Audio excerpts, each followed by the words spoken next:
Guys, you can hear me now?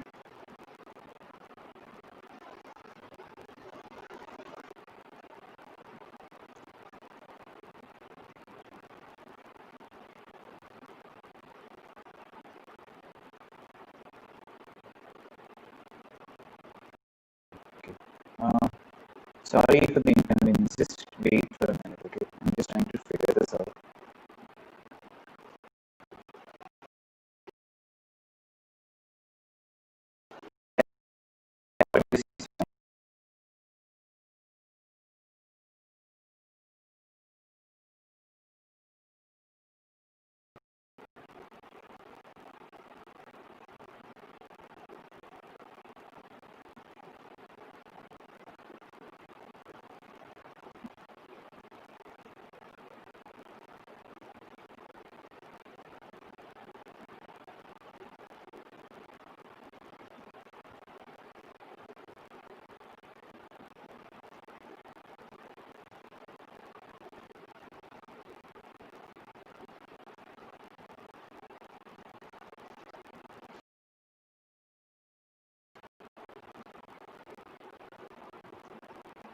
Yeah, so what about now? Is it clear now? Like, can you guys hear me?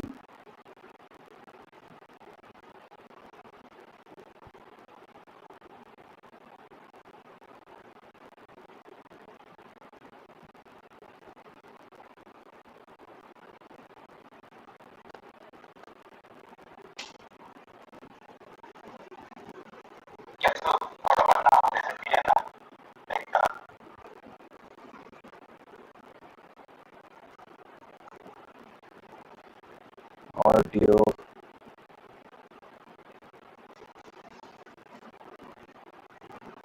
Just hold on a minute.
Can you hear me now?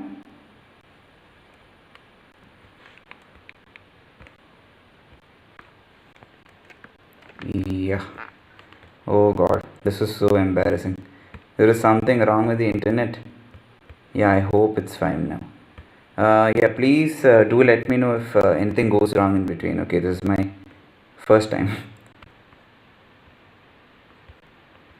Yeah, so like, where are you guys from actually? Like, is everyone from India, or like is Hindi and English fine?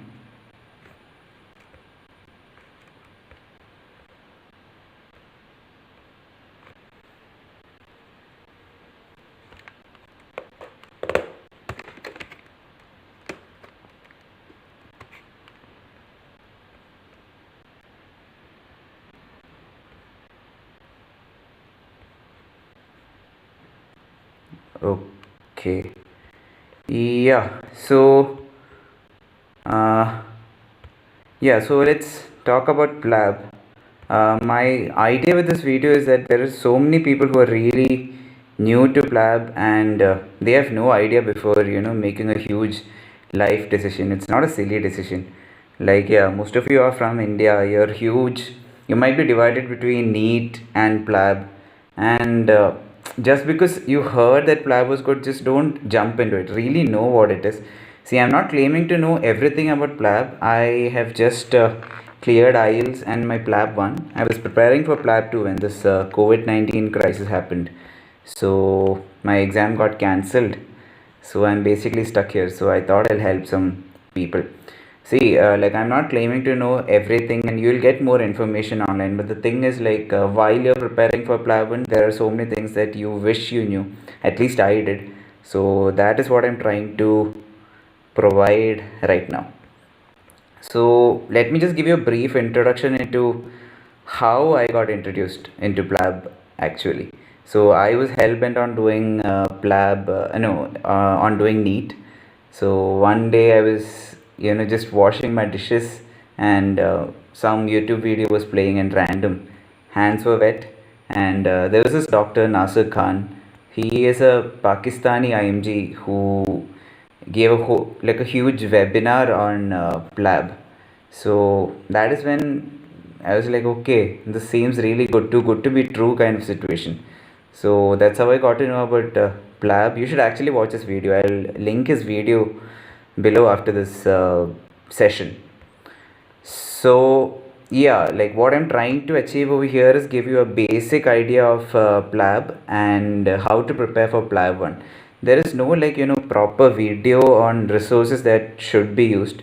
So yeah, that's what I'm trying to achieve. You can hear me, right?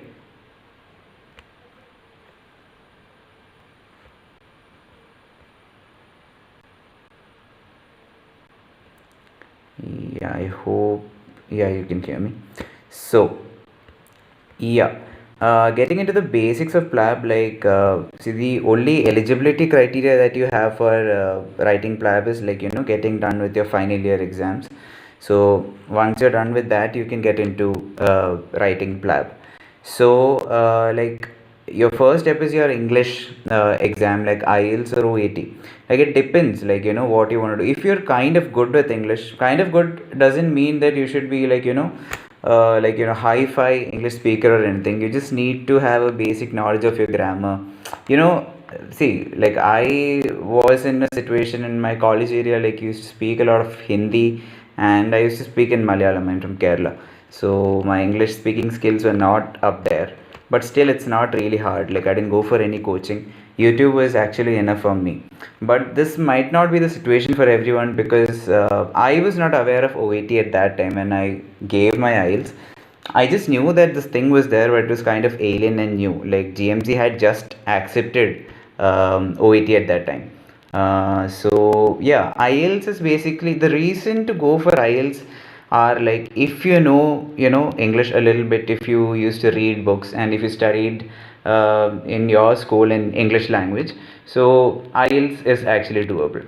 And OET is for people who are not really confident about their English, because OET is kind of easier to crack, but at the same time, it's really expensive. See, in India, it's around 13,000 for IELTS, and it's double that, around 30,000 for OET. So that difference matters. But if you feel like you cannot crack your IELTS in first attempt, then it's better to go for OET because it's not worth the frustration. The easier I mean, the earlier you get done with your OET or IELTS, you can, focus on your PLAB 1.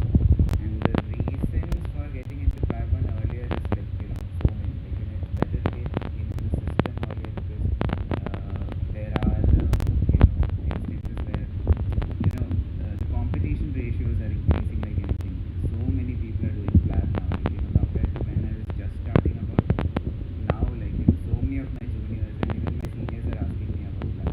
So you can imagine the increasing competition. They are even planning to replace this lab exam into something known as UKMLA.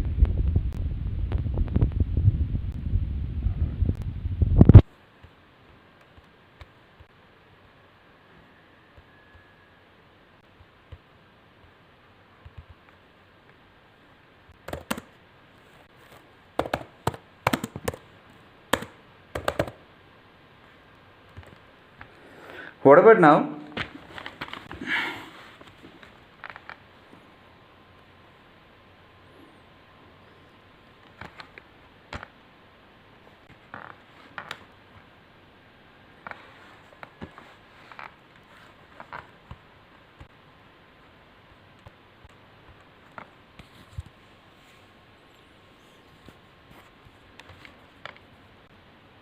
Hello. Yeah, it should be clear now. Yeah, okay. So what I was saying is that you should get done with your English exam as soon as possible, because it might get replaced by UKMLA. See, it's not a big deal. I'll get to UKMLA. Okay, it's not like, if UKMLA comes, then you're gonna fail all of a sudden. But every time there's a change in your pattern of exams, it's better to wait for some time before, going and being their guinea pig. So yeah, first you have to get done with your IELTS. Then comes your PLAB 1 exam, which I'll talk in detail. And like once you're done with your PLAB 1 exam, after PLAB 2, you have to work for 1 year, especially for Indian students who have done with your internship. What happens is they want, like in UK, their internship or house job or foundation year, it's all the same thing. It is for 2 years. So in India, our internship is for 1 year. So what they're trying to achieve is basically make sure that after your final year, you have 2 years of experience. So this experience can be anywhere. It can be in your own home country. Like, after your internship, you can work for 1 year, and you can go to UK and you can enter the training pathway. Or, you can work for 6 months over here and 6 months over there. It doesn't matter. So I'll get into that. Let me see if I have missed anything. So in IELTS, the criteria is that, like for IELTS, you have to get 7 in each and 7.5 overall to be eligible to write PLAB. And in OET, you just need a score of B. And like I did hear that for like currently they are accepting OET at home. It's something where they use some computer software. You can sit at your homes and you can write your OET. So that is a good option. Please do your research on that. Don't fall into any kind of silly traps. Okay, there are so many traps going on in Facebook groups. Trust me, you don't want to get yourself there.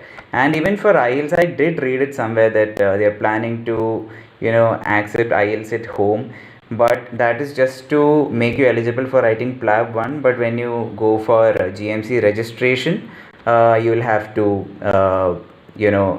prove that you have written a proper IELTS exam after going to the center. So yeah, just don't count me on that. At least just take care of that part. So IELTS costs around 13,500 rupees in India, and OET is 30,000. I did mention the positives and negatives of each. If anyone is joining just now, and if you missed anything, I'll just save this video to my YouTube channel, so you can play it back later. I'll remove the wasted parts and I'll just keep the rest. So if I have to put it in pounds, IELTS is around 160 pounds and OET is around 332 pounds. So PLAB 1 costs around 239 pounds, which is around 23,000 rupees. So after you're done with your IELTS or OET, like you will get a test result number. So that is what you use to make a GMC account, and there you have to enter these infos and other some infos about like where your education was done, etc. You can make a GMC account, and you will be eligible to book for PLAB 1. And after you're done with your PLAB 1, you will book for PLAB 2. PLAB 2 was kind of cheaper before. We are unlucky. They actually doubled the price this April, I believe. It's around 875 pounds, which is 85,000 Indian rupees. That's a bit sad. But yeah, at least it's way better than, way cheaper than USMLE, etc. So now let's get into resources. Many people are really confused about resources to use for PLAB 1. I will get into rest of the things, okay, like what are your opportunities after PLAB 1, etc. But now I'll get into resources because most of the people who are personally messaging me wanted to know a lot about resources, so I thought I'll get into that first.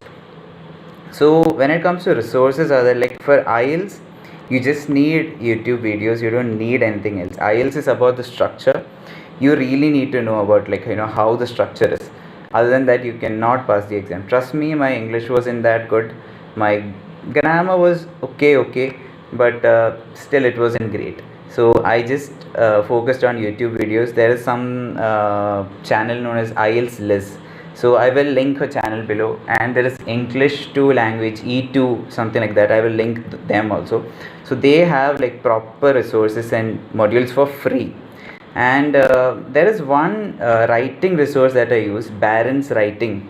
It's a book where they have practice materials. They'll tell you how to approach the writing. So that is all you need to pass IELTS.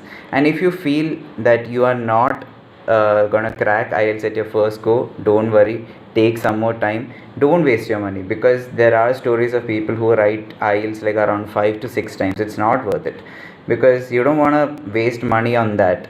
Because see, if you fail PLAB twice, you're losing 85,000 into 2. That is the amount of money you're going to lose. So keep your failures for PLAB 2 or PLAB 1. Hopefully you don't have to do that.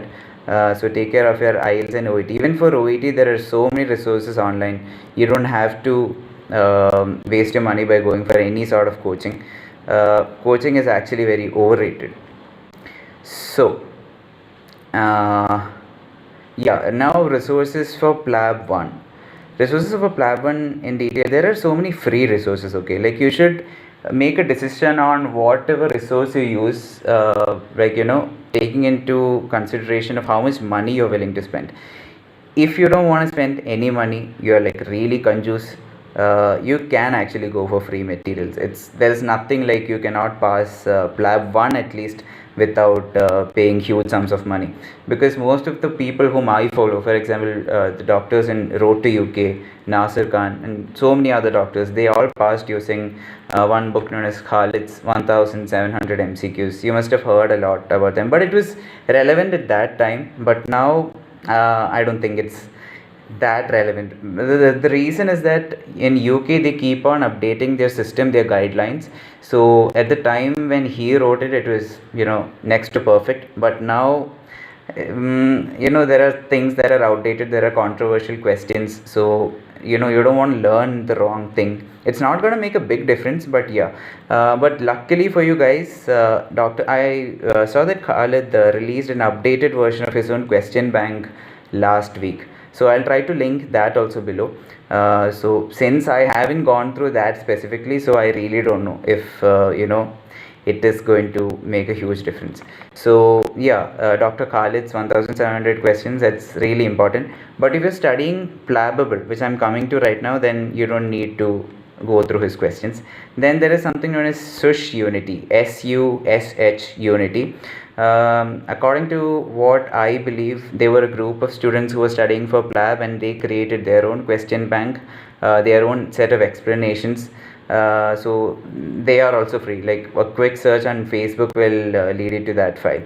And there's a lot of fake stuff going on in these kind of free question banks. It's better not to waste your time on that and go for more reputed sources. Now, coming to the paid sources, the only thing that you should go through, like, if there is one end all be all source that you can crack PLAB with, it's PLABable. So PLABable is a question bank made by some doctors working in the NHS. I think his name is Dr. Adam Jake. So he curated this question bank. It is said that he based this on Dr. Khalid's 1700 books. I don't know if there is any copyright or ethics issues in that. I have no idea. I don't want to get into that. There is a lot of controversy going around, with relations to that. So let's just leave that part. For our study's sake, it's a real good question bank. Probably he started with those questions, and the best part is that it's updated. Every time there is something known as NICE guidelines, which UK government puts out. They almost kind of refresh things like every year. So every time they make a change, they make sure, like, PLABable people make sure that their question bank is updated. They try to add questions to the question bank whenever, like, an exam is over. So if your March exam gets over, like within 1 or 2 months, you will see questions that were added in that were present in that question, that year's questions. They'll add it to that. So that is really good. And another reason why PLABable is really good is that they have, like, under each question, They have a brief explanation of how they reached the answer, and also there are links to nice guidelines. Nice guidelines is like, whenever UK government puts up something, you can go to that link and you can see if this is authentic, or if you feel like you want to learn something more. Also, there is something known as patient info. This link is also given by PLAB, so kudos to that. That's really good. And there is one more reason why you should go for PLAB. There is a community section, so for each question you can go to the right side, there are options, and there is a basically like a chat kind of feature, so you can see what people have discussed regarding to those questions. So you can you can make use of that also. I've learned a lot through that community section. Now next, PLAB 1 keys. So PLABable is really important. Okay, I would say I passed the exam solely due to PLABable. And there is PLAB 1 keys. You must have heard that the ultimate combination for passing PLAB is PLABable and PLAB 1 keys. So okay, the reality is that okay, I don't want to get into any sort of legal issues, but I've used PLAB 1 keys, and I was probably one of the first users of PLAB 1 keys. Every single material that I have gone through that PLAB 1 keys has is derived from the answers of the questions given in PLABable.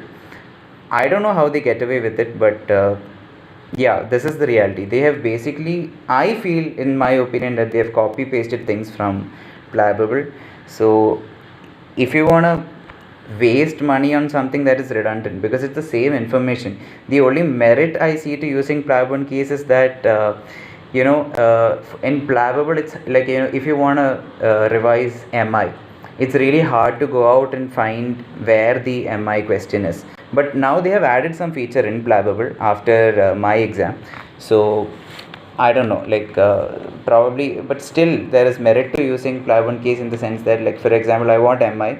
In PLABable, you have to go into CVS and you have to remember which question number it was. You have to go there and then find the information. But for PLAB 1 keys, CVS is a topic and you can find the material written. And similar with PLAB verse. PLAB verse is has also the information which is kind of very similar to PLABable and PLAB 1 keys, but it is arranged in a better manner. So it's your choice. Like, if there is one ultimate choice that you need, it is PLABable, and PLAB 1 keys and PLAB verse, it's your choice. If you have some extra cash to spend, actually, yeah, go with it. But if you're short in cash, don't let anyone believe that PLAB 1 keys or PLAB verse is really needed. Then there is one more thing known as past medicine. Okay, so Mr. Demon says you will be served a lawsuit now. That's why I use the word opinion. So I think that's how copywriting things work. I don't know. So yeah, when it comes to past medicine is a very good resource. I would say that is one of the best question banks.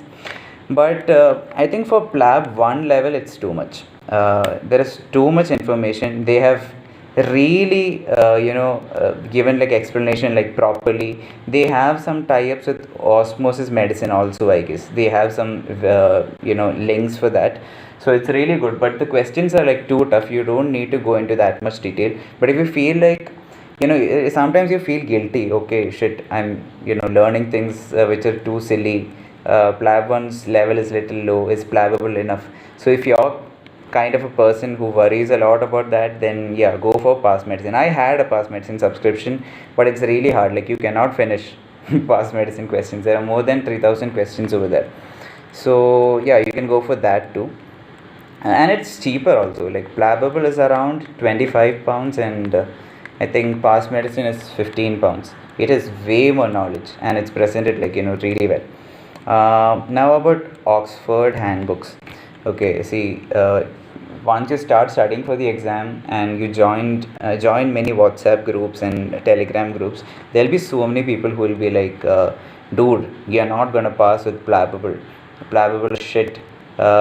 You need to use some reputed sources like Oxford handbooks.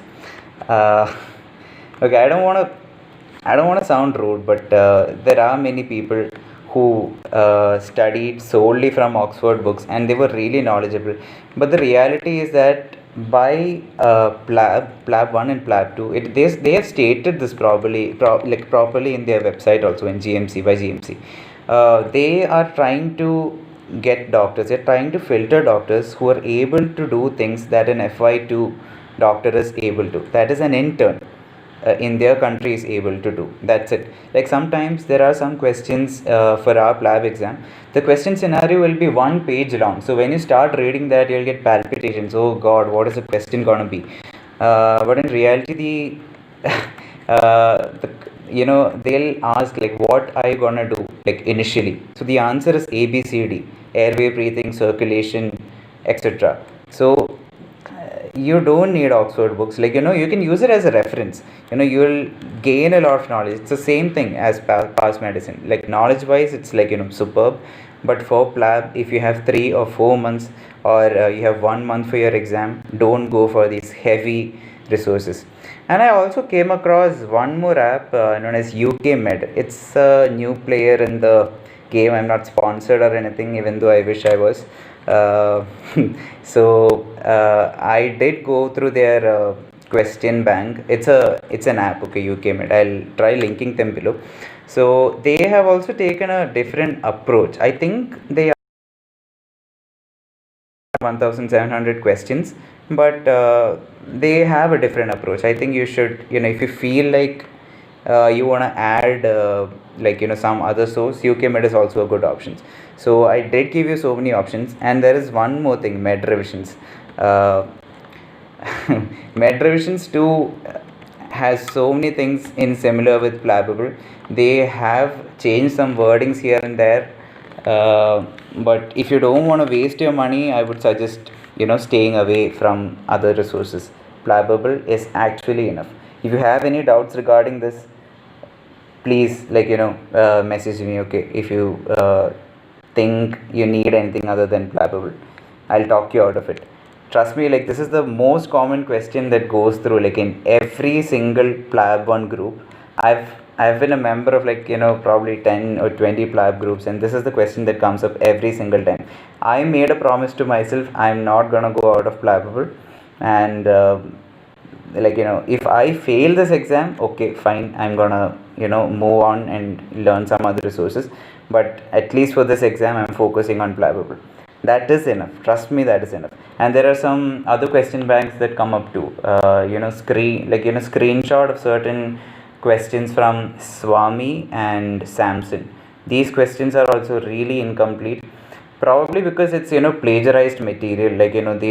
Students just pick it up from here and there. They confuse people. People get tensed. I don't think it's worth it. And I also saw one more thing. Like, PLABable releases big mock every year. See, you can gain like 1 or 2 questions, okay, at least less than 10 questions by attending the big mock. But in my personal opinion, and I've asked so many people if it was worth it, every single one of them said it is worth it if it was for £10 or so, and they charge a lot more. So it's really not worth it. Don't waste your time, waste your time, money, and effort. Yeah. So, do you have any other doubts regarding resources to be used? Do let me know. Okay, there is some 5 to 6 second lag between when I start talking and it comes on the screen. So if you have any resources related doubt, please let me know. You can use the chat section. So yeah, when it comes to after you're done with PLAB 1, you can do something known as epic verification. Okay, so once you're done with your PLAB 1 and you've gotten your degree from your college, it's a way for them to accept your degree and put them online. So they'll do some video calls and they'll keep some contact with your college, and these things are what happens during epic verification. You have to pay some amount, and it's not a huge deal. I'll give you links for all of these, so don't worry about that. Yeah, so PLAB 2, for PLAB 2, for now, the thing is you have to attend some academy. There are like different academies uh, who do a wonderful job and people do pass. The only thing is it's really expensive. It's almost as expensive as the PLAB 2 exam. So that is a bit sad. My whole point with this channel is that there are so many things that is really confusing. Like for example, if you check about USMLE, there are so many doctors who have documented their journey. So I wanted to document my journey and make it easier for people who are embarking into the PLAB 2 journey. See, nowadays there is a trend of people trying to study for PLAB 2 on their own. It's understandable because PLAB 2, they just doubled their price, so people are trying to find ways where they can cut some costs, because travel costs etc are there, and if you fail PLAB 2, it's another deal. That's why I'm telling, don't fall into traps. Don't subscribe to more than one thing, like Plavable and these things are enough. So don't spend money earlier in your journey. Don't waste money over there. Save it for anything that may happen for PLAB 2, because once you fail for PLAB 2, it's gonna be expensive, so you need to save some cash for that time. Now, after PLAB 2, what happens? After you are done with your PLAB 2, you get your GMC registration. That's not a hard process. Like, I will, like, most of you are beginners, right? So, hopefully, before you guys reach there, I will reach that position. I'll document everything properly. I promise, at least. Okay, there are 19 people watching now.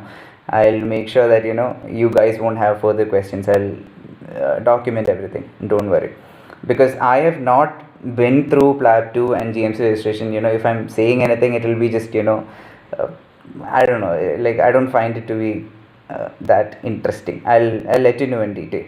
So after PLAB, what happens is that you have two options with you. Like you can go into FY2 training, or you can go into doing a non-training. So what FY2 is, like I did mention that after your PLAB, no, after your final year, in India you have 1 year of internship, but in UK you have 2 years, right? So you have to make up that 1 year, like 12 months of experience by doing whatever, like you can work over here or work over there. So one option is you can enroll into their foundation 2 year program. So there, after foundation 1 year, they upgrade into foundation 2. So you can join the students over there in foundation 2, or you have an option of working as a non-trainee doctor. So non-trainee is basically like working as an MO in India. So how this works is, for foundation 2, like there are positives and negatives of going through both routes. Okay, in foundation 2 training, because it's like internship, you don't have any say in what department you're kind of gonna get. So it's just part of an internship. You might get cardiology and obs gynae and blah blah blah. But one positive about that is, there are some competencies that you have to get signed. So that thing is, you get that if you go and join a foundation year 2, this thing, the onus of you becoming a proper intern, who knows everything, is on them. So you don't have to take it upon yourself. But if you go into a non-training post, in a non-training post, what happens is, like, you can do whatever you want. For example, if I want a chill specialty, I can go into psychiatry, or medicine, or whatever, like wherever there are opportunities, I can go there. But the thing is, like, I have to fill in, there is a form known as crest form. So this crest form is the kind, like, list of things that you have to know as a doctor, as an intern. So you have to go get these things ticked off by a doctor, and the onus is on you when you're a non-trainee. But when you're in FY2, like, it just happens, like, it's their responsibility, because you have enrolled in their program. It's on them.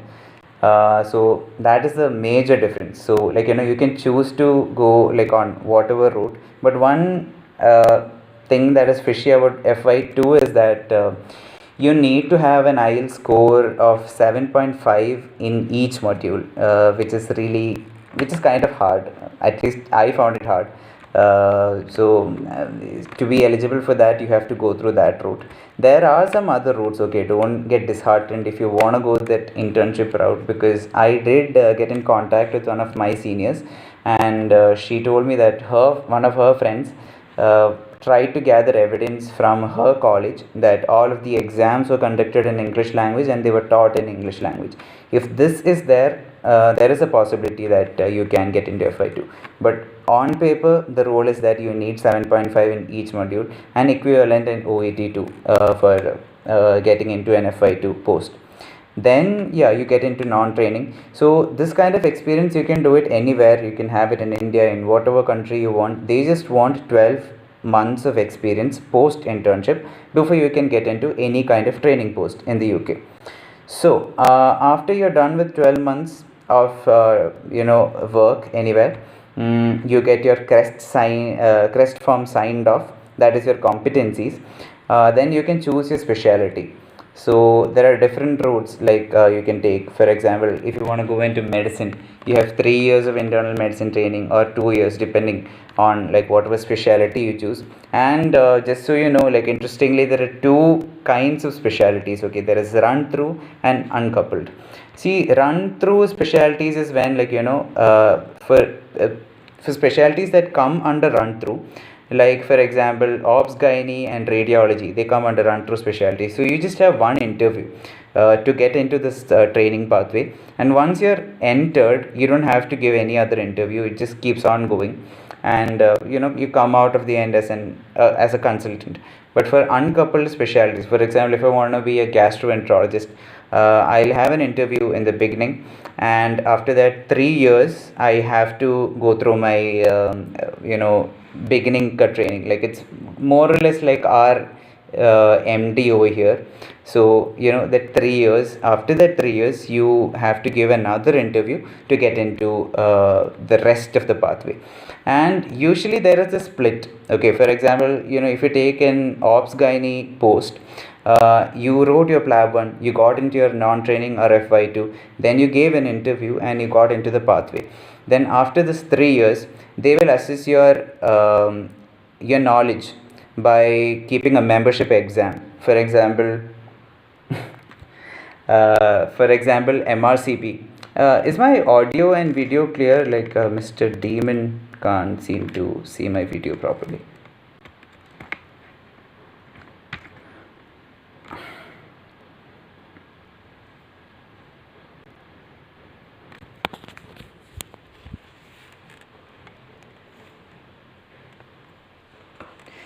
Yeah, so where was I? So you will have a membership exam, and yeah, you'll have a membership exam. For example, for surgery, it is MRCS, and for obs gynae, it's MRCOG, and MRCP and MRPsych for medicine and psychiatry, respectively. So once you're done with this, then you do the rest of your specialty. See, for example, I'm taking gastroenterology, okay, because this is something that I was interested in. So you have core training 1, 2, and 3. These 3 years. After that, by that time you can clear MRCP. You can clear MRCP whenever you want. Okay, it's not a big deal, but it should be before you enter CT4. CT4, it's not CT4, it's ST4. ST stands for specialty training. So once you're done with your MRCP, you're eligible to enter ST4. So because medicine does not come under run through specialty, you'll have to go through one more interview process. Then you continue, and by ST6, ST8, you'll have to prove that you're eligible to be a consultant, and then you get something known as CCT. Okay, so CCT, when you get CCT, that's when you're known as a consultant. This is how the basic framework works in UK. There is one more shorter way, like there are people in they're called MBBS doctors in India, right? So that is GP in UK. For that, it's a total of 3 years. There's another exam pathway over there. If you want to know something about that, you can message me personally, or I can make a separate video about that. Yeah. So if you have any doubt about how this thing works, please let me know. Okay. I will talk about like other competition issues and all of that soon. Now, okay, this was run through versus coupled specialty, and this is the basic specialty training. So now about competition, there were many people who asked me about competition in UK. So I have been following this actually since like 1 to 2 years. competition has been increasing. Like around 2 years back, hardly anyone was doing or talking about PLAB 1, but now every other guy is doing PLAB. So competition is actually increasing. But one good thing is, at least for 2 to 3 years, competition should be manageable, because doctors are categorized under shortage occupation list in UK, because it's like a government system. And the private setups are really less. The whole of UK's medical system is handled by doctors, and they accept that everything is managed by IMGs.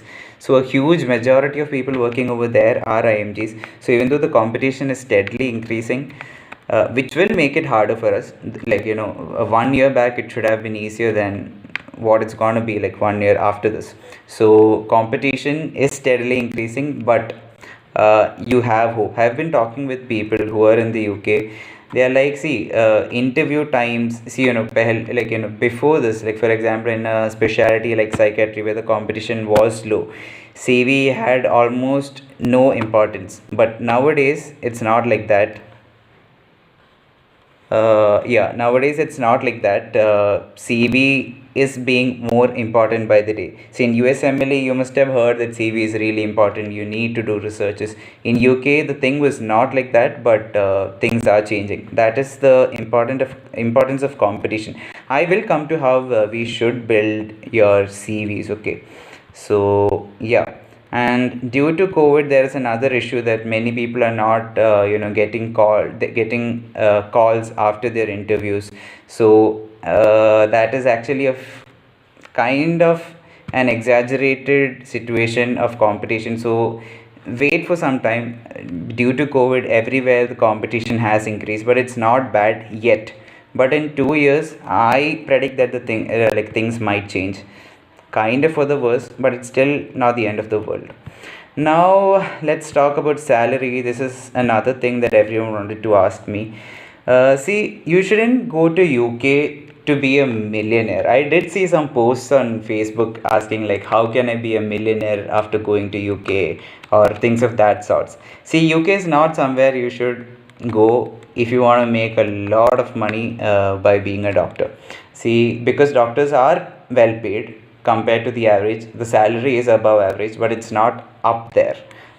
If you want to be a rich doc, you can go to some Nordic countries. There, the salary is really good, and of course USA. But if you try to, if you try to consider the salary from US and UK, it's not gonna work.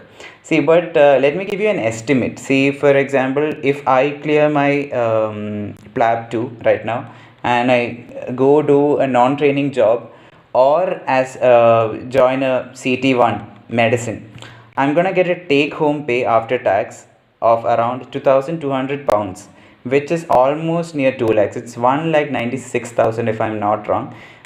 This is the just the basic salary. Okay, you can keep on adding things to that. The work hours in UK is also really chill. 40-hour weeks, I guess that is what is counted as a normal working time period over there. So on top of that, you can keep something known as sociable, unsociable hours. That's when you have to work on Saturdays or on Sundays, or night shifts, extra shifts. Then there are some locum shifts which people do. There are many ways you can make money, but you're not gonna be a millionaire. Like, sorry. Yeah. So as a starting doctor, I don't think in India you'll get that. But another issue is this 2 lakh is worth a lot of money in India, but 2 lakhs in UK, comparatively, it's not that great, because living expense also increases, right? So you have to be realistic. So you can this 2 lakhs can vary a lot. Okay, you can bargain how much money you're gonna get. There are certain things that they factor in: your experience, your bargaining power. Yeah, actually, you can bargain for your salary to be increased. And if you have worked for 3 years, or if you're able to show with your CV that you are valuable to them, then they will increase your salary a lot. So by the time you are a consultant, that like you should be able to more than double this amount of money. So I'll make a dedicated video on salary, actually, since I'm not there. I cannot comment on this realistically. So this is what I've gathered from some people I've talked to in the UK. uh, yeah, like I said, there are many variables. Like if you have any teaching things going on, they it will add to your salary. If you have any accomplishments, like some awards or anything, you'll get points added to your salary system, and you'll get more money in that sense. See, there is not just one route. Okay. See, PLAB is not the end all be all to enter into the UK system. There is things like membership exams. Like I mentioned, MRCP is for medicine, right? See, you can alternatively do something like go and write the MRCP exam. MRCP part, like finish whole of MRCP. I think there are three parts technically. So finish all of those. If you're done with that and your score is kind of good, you can actually go to UK and enter in between. You can skip the first 3 years of training and you can get in. And even if you clear one or two parts, which doesn't make you eligible to enter, like midway into the training pathway, you'll there will be a huge boost to your CV. So it's not all bad. Like if you're free, if you're jobless and you think you're really good, you can try that. Then there are other pathways like MTI, CSR. These are all referring to people who've been working as doctors over here for a while. You can actually use these pathways to get to UK. Now there is a confusion that many people sadly think that PLAB is equivalent to PG. It's not. See, in India, the system is a bit different than how it's in UK or US, etc. See, what happens is, I mean, yeah, not US. At least it's different from India. For example, in India, after you write your NEET, what you're gonna get into is MD or MRCS, etc., or MS Ortho. But these things are separate in like UK. For example, if you're doing an MD, it's a separate thing. It's like a degree. It's like a theoretical thing. It's linked with a lot of researches and everything, but this is completely different. This is like you're being a consultant. You're known as a trainee while you're working, and trainee or a doctor, and then you become a registrar, SHO, and I mean, sorry, SHO, then registrar, and then you're gonna be a consultant. You're not gonna be an MD. That is different. The pathway is totally different. So before getting into this, make sure that that is what you want to do. Don't just say that I'm going to do MD in UK and write PLAB. Then you're going to waste your time. I have seen people with my own eyes who have said, I'm done with PLAB one. At least I'm going to get MD and I'm going to get paid. That's not true.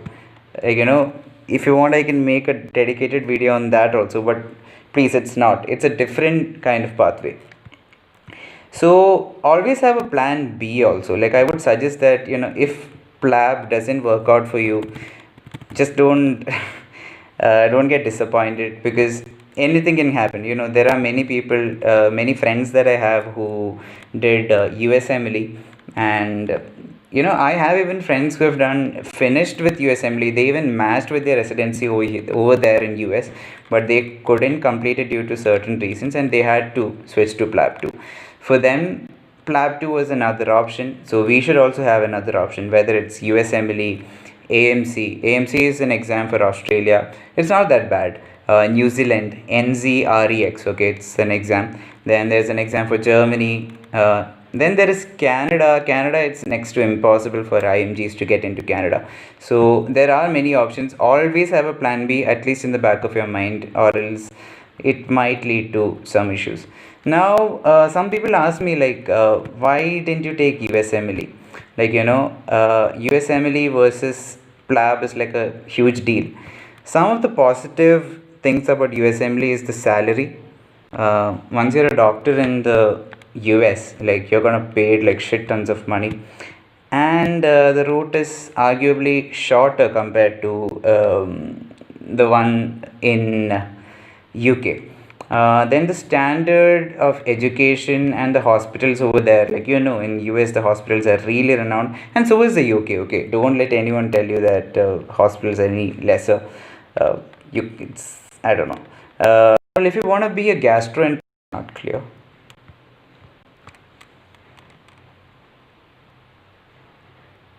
Yeah. So what happens is that, shit, I forgot what I was saying. Yeah. For example, if you want to be a gastroenterologist in the US, you can only end up as a gastroenterologist. And if you want to do something extra in medicine, you really cannot. Realistically, you cannot. But in the UK, what happens is the training is made in such a way that you can do dual training. For example, you develop some interest in some other area of medicine, because the first 3 years made in such a way you can have dual CCT. You can be consultant in two different professions.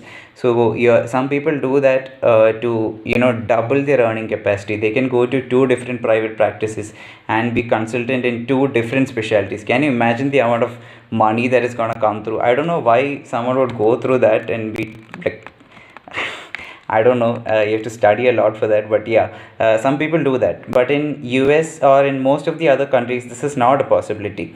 So there is. It is said that in US you become uh, like a jack of, oh shit, master at one, and in UK you'll become a jack of all trades kind of situation.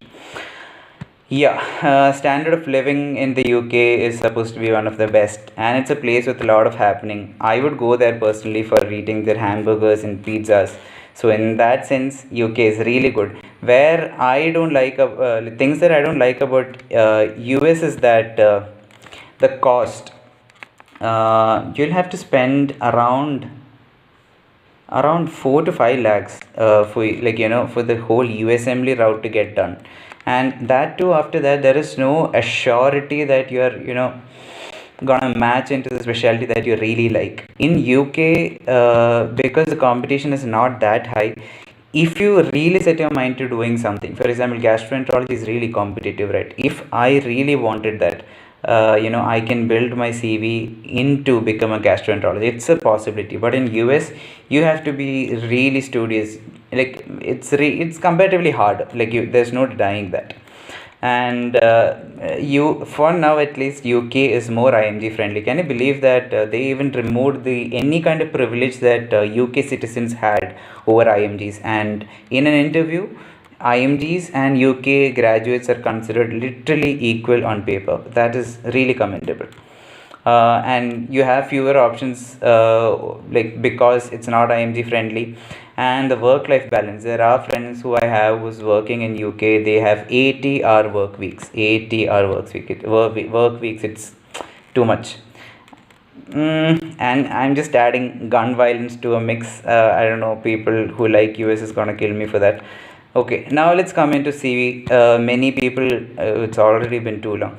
Many people want to know a lot about how to build your CV. Okay, see, for CV, things that you can do is do some sort of research. It's not that hard. See, in my college, towards the end, they told us that you're not going to get your medical degree certificates if you don't do a CV. I mean, if you don't have a research. So I had to do a research in 2 weeks. It was not a bad research, okay? It was okay. Do some observational studies which are questionnaire based. It's not that hard. From my topic was something relate, like, to find a relation between stress and menstruation. For example, exam stress and menstruation. So it is a basic questionnaire. You can get a data, you can get it published in so many journals. Any, like, in UK, their system that they have is they have a paper, and they know what all things, like, you get a point for each and everything. So for example, once your research, this thing is ticked off, then you get a point for that. It's better than having nothing. You do some research which is at least relevant. Don't go and do some shit research. Just do something. It doesn't have to be a randomized controlled trial. Many people think that doing research means it's only about doing randomized controlled trials. Then you can do some courses. There are many courses. For example, I belong to Maharashtra Medical Council. My exam was there, and my registration is there. So I went to their website, and I found that they have so many things that are linked to them. There are courses which you get certificates. Just do a simple Google search. You'll find so many resources where you can do a course and you'll get a certificate. So keep adding your certificates. conferences, even online conferences which are free, or for 100 to 150 rupees. I am going through so many conferences like that, seminars.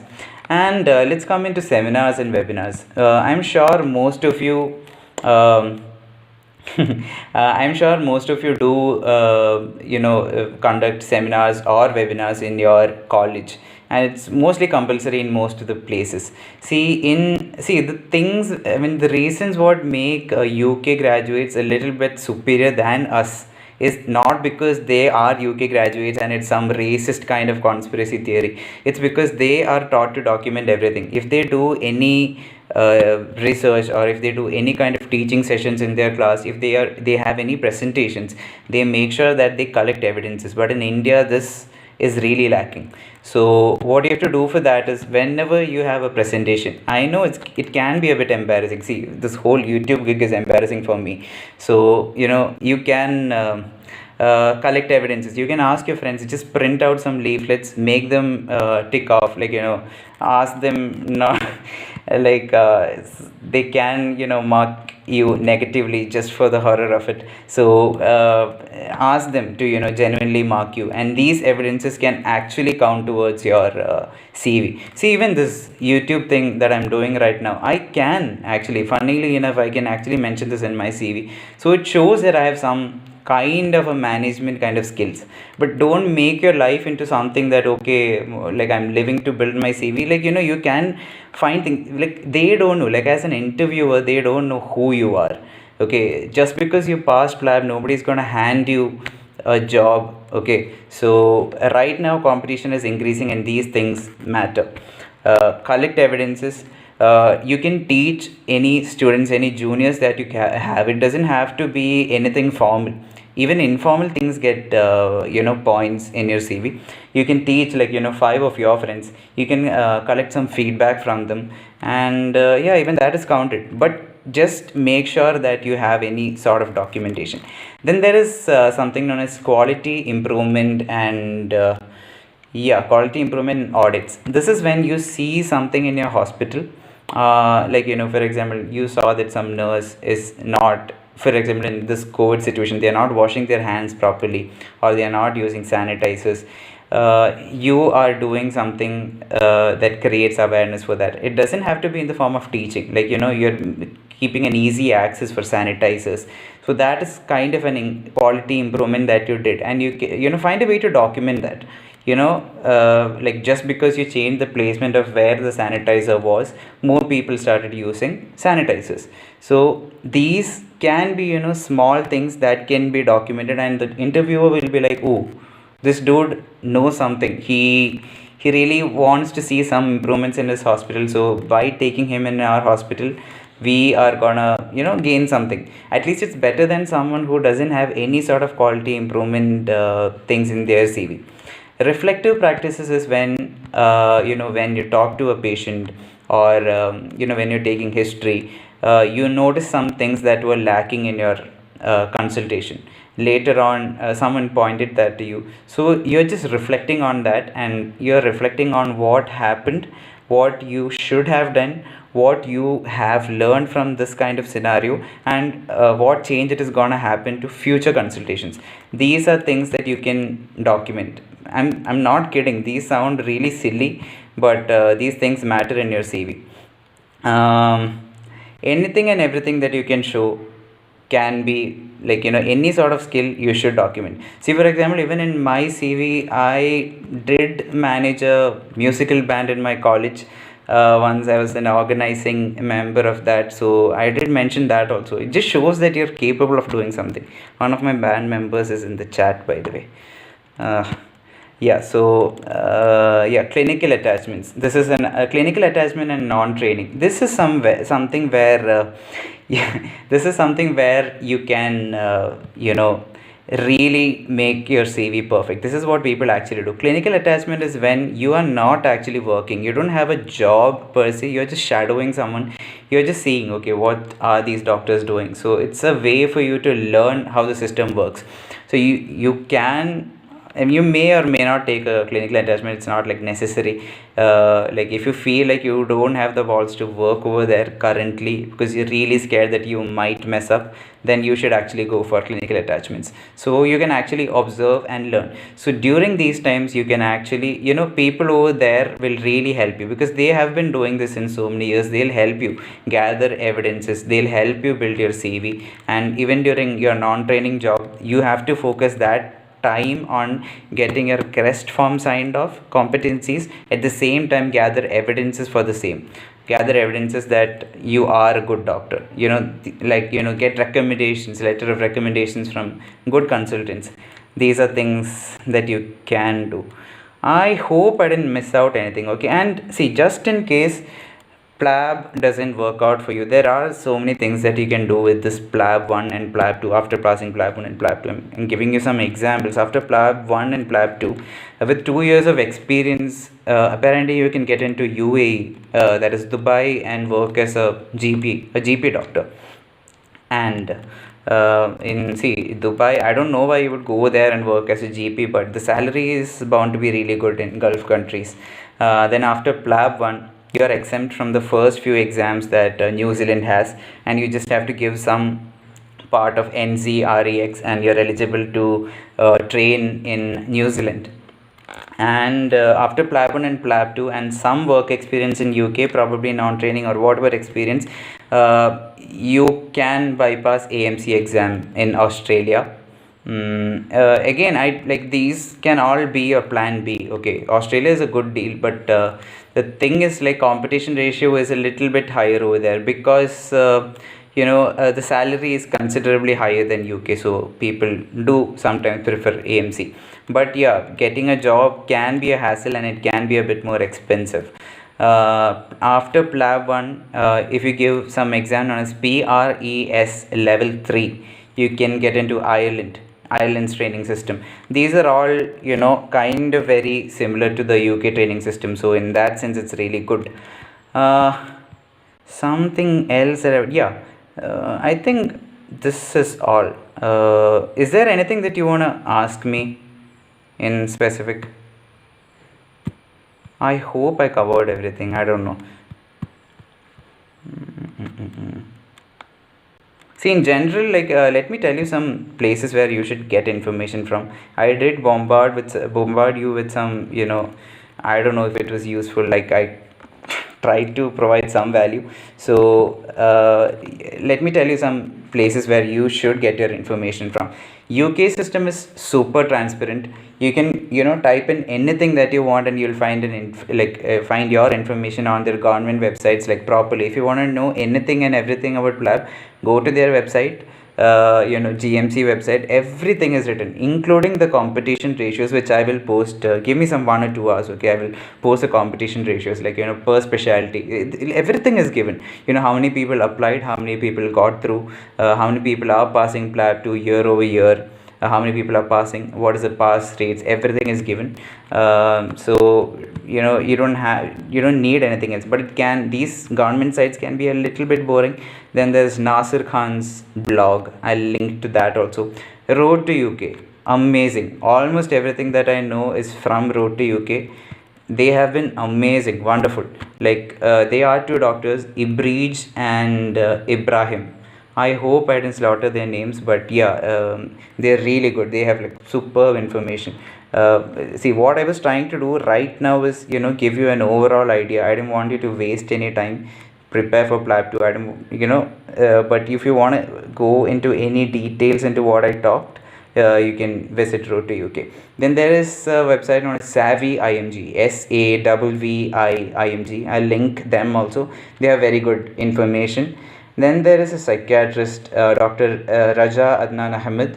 So even he has, detailed explanations of how to build your CV. I did learn a lot from him. And there is one Dr. Siddharth too. So I hope I could provide you some value. If you really have any doubts regarding this, please let me know. I don't know. I really hope I could provide you some value. And see, if you guys don't mind, there are 13 people watching right now. There is a feedback form in the description, and I will update my. Okay, when should we write IELTS? Thing is, IELTS, PLAB 1 and PLAB 2. All of these things have 2 years of validity. Yeah, all of these things have 2 years of validity. So, you should plan your PLAB in such a way. See, I gave my PLAB IELTS in such a way that I can space out and finish PLAB 1 and PLAB 2 within that 2 years. So, I don't want any of you to, waste your time. So, manage it accordingly. If you can give your PLAB 1 and PLAB 2 as soon as possible, yeah, actually go for IELTS. There is a possibility that you might not crack your IELTS in the first attempt, so you should consider that also. I'm really sorry, Shweta, but yeah, so consider that too. Do you have any other questions? Time needed for preparation for PLAB 1. Okay, time needed for preparation is really weird, dude. Like, I've seen, moms who post on their Facebook page saying that they have cracked PLAB 1 with 1 month time while handling a kid. I don't know how they do that. I took at least 4 to 5 months, but I wasn't studying like 24/7. I cannot sit and study like that. So take that into consideration too. 3 to 4 months should be enough. And who is really up to date with your final year knowledge shouldn't be a problem. You should be done within 3 months. 3 months full time study, 5 months aram se study. Take it in that sense. Any other questions? You miss 100% of the shots you don't take, Mr. Scott. Oh, who is oh, Mr. Teeman, surfer. Okay. Yeah. Anything else, guys? Yeah, I hope you kind of enjoyed the session. Thank you for bearing with me like during the first 20 minutes of I don't know, incompetence. This is the first time I'm doing something like this. I really hope I can document my journey and help you guys. If you have any questions, hit me up on Facebook or Instagram. I'll try to answer your questions. Again, I'm not claiming to know everything, okay? I'll link all of these people below. They should be your first preference. But anything they want to know up until PLAB 1, I'll try not to waste your time and give you no BS information. I hope I could manage to do that today. And one more thing is that there is a feedback form below. If you can, if it's not too much, please fill that form so that I can use this in my CV. Okay, then I guess that's it. Bye.